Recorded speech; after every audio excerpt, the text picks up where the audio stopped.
Another item you're going to want to keep your eye on are the flaps. Now, the flaps are, well, just at the other side of the wings. They're these guys here. Again, you're not going to see a lot of wear over time, but it is important that you keep an eye so we keep that suction pattern nice. Replacing them, pretty straightforward deal. All you're going to do here is get a flathead screwdriver and just sort of gently place it between, and with a little twist and pull, the old one should pop right out. Now, they are marked rear and front for new installations. And then the same thing with the top, right in there. Now, you want to be gentle and not pull or rip too hard, because if you do, you'll damage this piece here that's called the frame.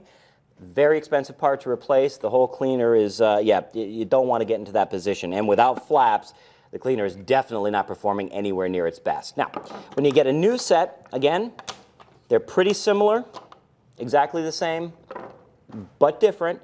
They do have front and rear on them. So we're going to go ahead and replace the front one again. Now, there we're going to take this piece here of the blue spring, place it between those two little nubules right there, set in one side, offset the other one just a bit, and just sort of nudge it in place. The rear one, pretty much the same deal. It's going to set right between here, offset it just a bit, and snapper right into place. And now, you've got a brand new set of flaps.